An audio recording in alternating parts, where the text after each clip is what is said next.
Okay, the next fly that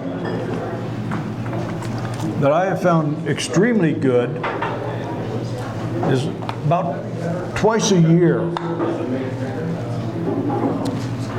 You get what it's called a water boatman migration. And it's usually in May and then again in September, especially if it's cloudy. I was fishing a pond one day and all of a sudden I noticed that there was raindrops hitting all around, but there weren't any clouds.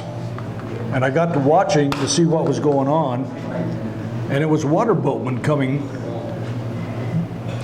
They're raised in the water, they hatch, they come out, they migrate to the shore, they spend their adult life outside the water, then they come back and mate and get into the water and lay their eggs.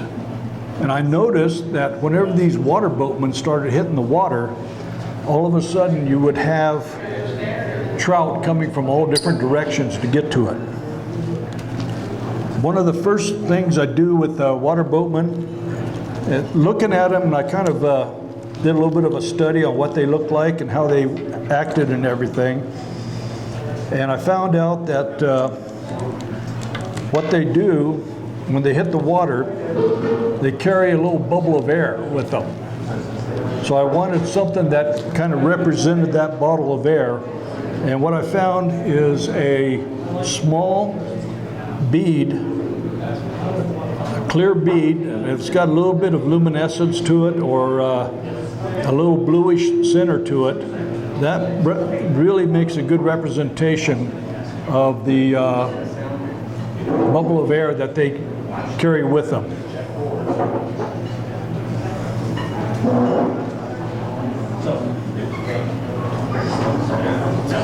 So first thing you do is you put your bead on there. Well, the first thing you do is you debarb your hook, make sure it's barbless.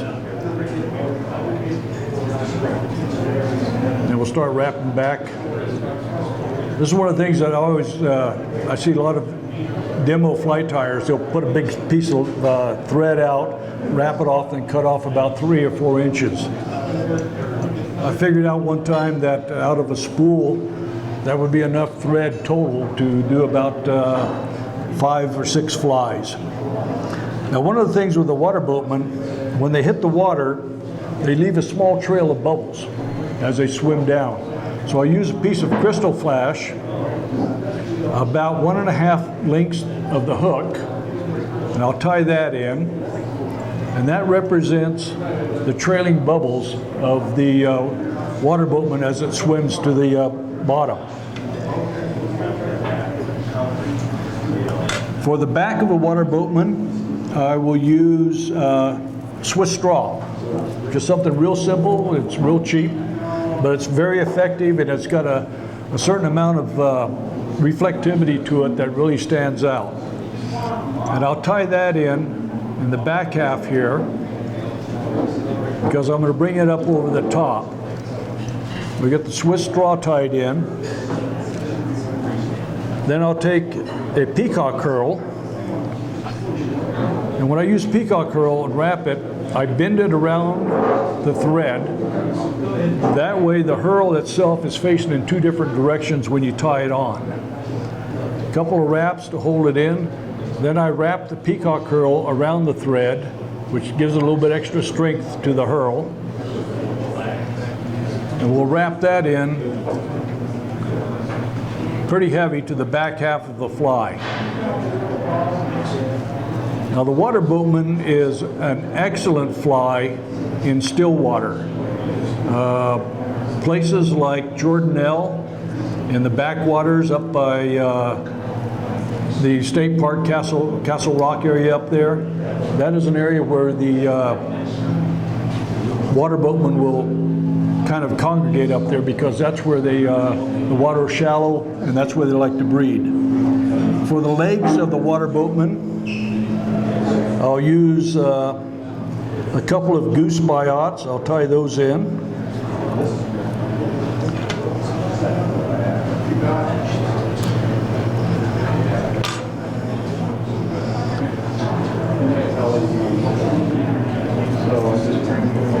The length of the biot should be just about slightly beyond the bend. One of the things I need to do is get ahead of the bead, so I'll pull my thread up ahead of the bead there first.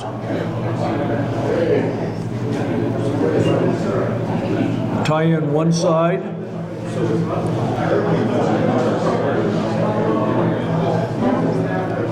And I'll tie in the other side. When I first observed water boatmen, like I said, fish will come for quite a distance to attack one of these. And when I started tying these and fishing them, I found that if I took and kind of splatted it onto the water, wait a second and start stripping, I was having fish 15, 20 feet away coming in to attack it. So it become a very effective pattern at least twice a year, and sometimes it can be year-round if you've got a good population of water boatmen.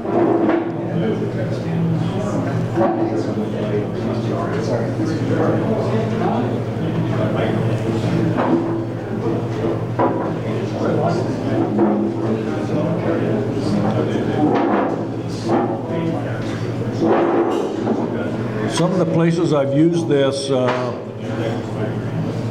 actually the lakes up in the Uintas, this is a good pattern up there.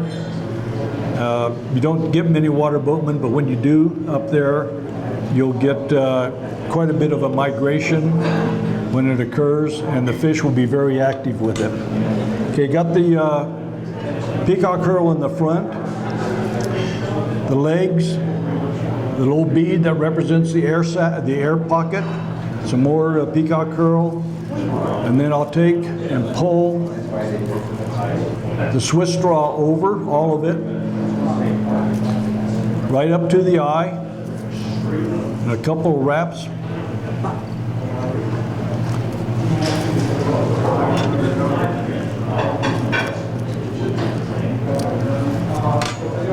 Trim that off and finish the head up here. A little bit rough on the head.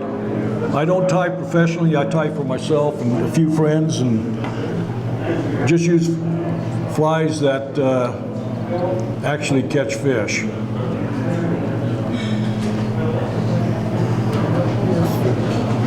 A few whip finishes around that. Pull it in. And that's my water boatman pattern. And as a still water pattern, this is one of the best ones that I can recommend. Like I say, it's about twice a year.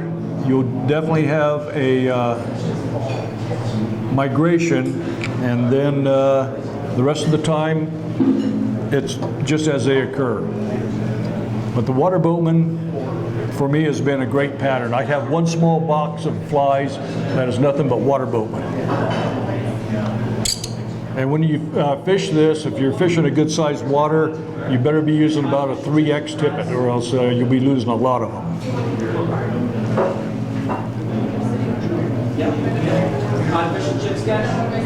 Pardon? Question? West, just strip that fairly shallow? Yeah, little 6-inch strips, just like that, and let it hit, rest, and then start stripping it. And it'll get hit real fast.